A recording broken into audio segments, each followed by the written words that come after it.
Hello everyone, আজকের পর্বে তৈরি করে দেখাবো জর্দা পোলাও বা জর্দা রাইস।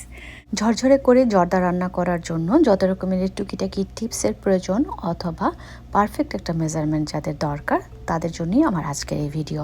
চলুন তাহলে মূল রেসিপিতে চলে যাই। জর্দা পোলাও রান্না করার জন্য আমি এখানে নিয়েছি কালিজিরা পোলাওর চাল 1 কাপ পরিমাণের। আপনি চাইলে এখানে চিনি গুঁড়া পোলাওর চাল নিতে পারেন অথবা বাসমতি চালও নিতে পারেন। তো প্রথমে আমি চালগুলোকে কয়েকবার পানি পাল্টিয়ে ভালো করে ধুয়ে নিব।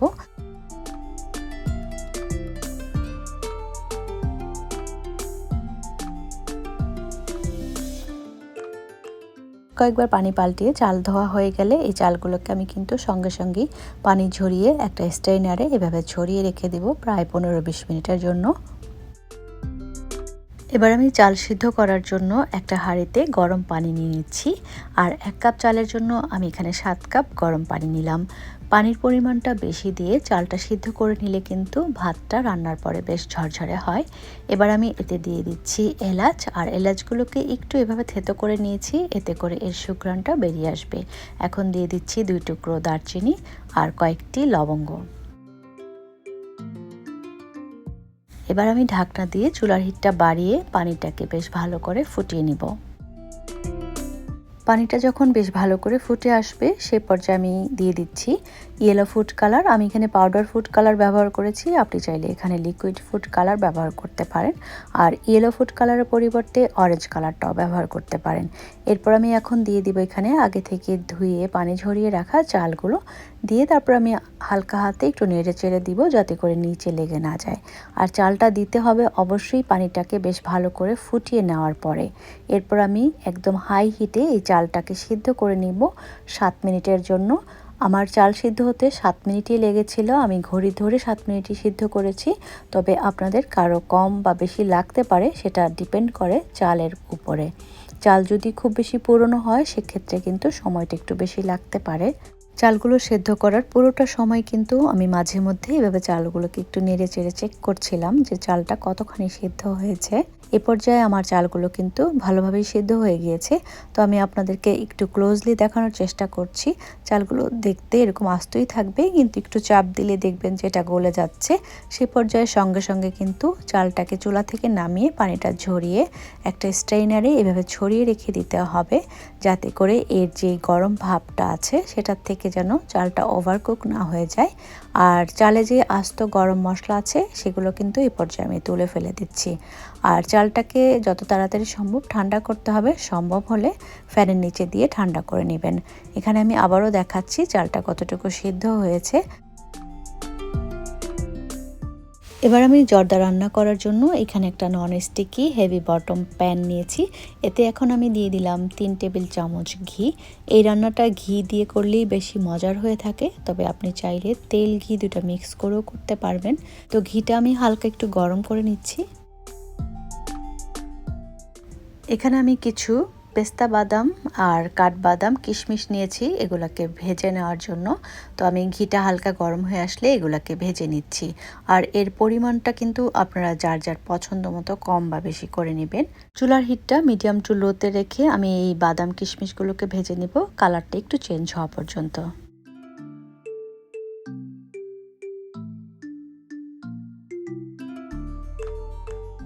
বাদাম কিশমিশ ভাজা হয়ে গেলে এগুলাকে আমি তুলে এক সাইডে রেখে দিচ্ছি।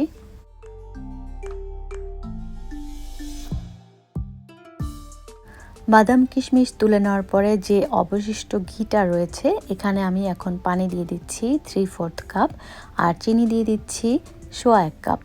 আমি এখানে 1 কাপ চালের জন্য 1/4 কাপ চিনি দিয়েছি। আমার কাছে এটাই পারফেক্ট একটা মিষ্টি মনে হয়েছে। তবে আপনি যদি আরও বেশি মিষ্টি খেতে চান তাহলে কিন্তু চিনিটা আরেকটু বাড়িয়ে দিতে পারেন, আর কম মিষ্টি খেলে তো কম করেও দিতে পারবেন। চিনিটা পানির সাথে বেশ ভালো করে মিশিয়ে যখন চিনিটা গলে আসবে এবং পানিটা এভাবে ফুটে আসবে সে পর্যায়ে আমি এখানে দিয়ে দিব আগে থেকে সিদ্ধ করে রাখা ভাতগুলো।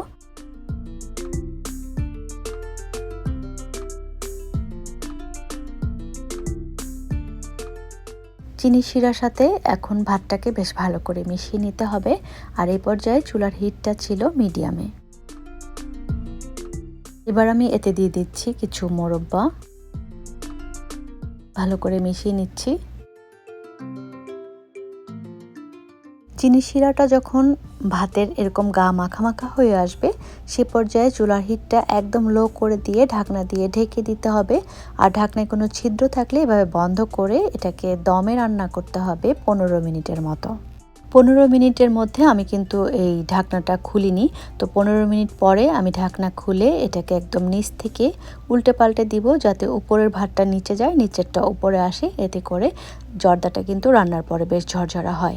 এ পর্যায়ে আমি এখানে দিয়ে দিচ্ছি 1 টেবিল চামচ পরিমাণের ঘি। এ পর্যায়ে এসে এই ঘিটা দিলে জর্দা থেকে কিন্তু খুব সুন্দর একটা স্মেল আসে, তবে কেউ না চাইলে কিন্তু স্কিপও করতে পারেন। এবার আমি এতে দিয়ে দিচ্ছি আগে থেকে যে কিশমিশ আর বাদামগুলো ভেজে রেখেছি সেগুলো দিয়ে দিচ্ছি। আমি কিছুটা রেখে দিচ্ছি পরে গার্নিশ করার জন্য।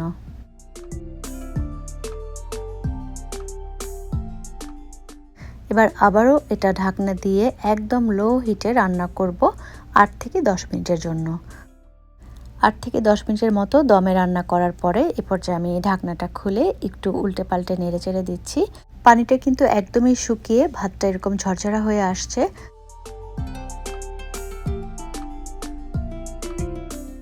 এবার আমি এতে দিয়ে দিচ্ছি হাফ চা চামচের মতো কেওড়া জল।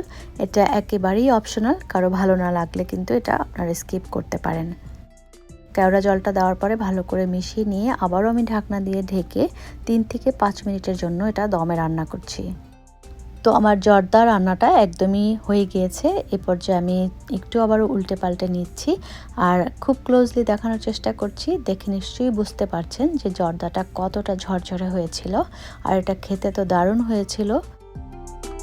এই জর্দার সাথে কিছুটা মাওয়া দিয়ে সার্ভ করলে সেটা খেতে কিন্তু বেশি ভালো লাগে। তো আমার কাছে যেহেতু মাওয়া ছিল না, ইনস্ট্যান্টলি আমি একটু মাওয়া রেডি করে নিচ্ছি। আমি এখানে 2 চা চামচ উঁচু করে পাউডার মিল্কের সাথে 1 চা চামচ বা তার চেয়ে একটু কম ঘি দিয়ে দুধের সঙ্গে ভালো করে ঘিটা মিশিয়ে নিব। আর এতে করেই কিন্তু আমার ইনস্ট্যান্টলি একটা মাওয়া তৈরি হয়ে যাবে। এবার আমি জর্দাটা পরিবেশনের জন্য এর উপর দিয়ে আগে থেকে যেই কিশমিশ বাদাম ভেজে রেখেছিলাম সেগুলো দিয়ে দিলাম। আরও দিয়ে দিয়েছি এখানে কিছু মিষ্টি। মিষ্টিগুলো যেহেতু একটু বড় সাইজের ছিল সেজন্য আমি এগুলোকে একটু টুকরো করে ছোট করে নিয়েছি।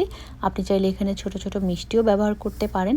এটা সম্পূর্ণ যার যার পছন্দের উপরে ডিপেন্ড করে আপনি কিভাবে পরিবেশন করবেন বা কিভাবে খেতে চান। আর এখন দিয়ে দিচ্ছি সেই ইনস্ট্যান্ট মাওয়া।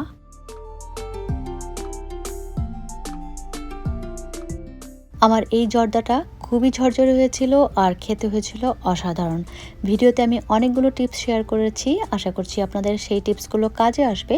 আর আপনারা যদি রেসিপিটা ফলো করে রান্না করেন তাহলে আমাকে কমেন্টস করে জানাতে ভুলবেন না। সবাই খুব ভালো থাকবেন। আজ এখানেই বিদায় নিচ্ছি। আল্লাহ হাফেজ।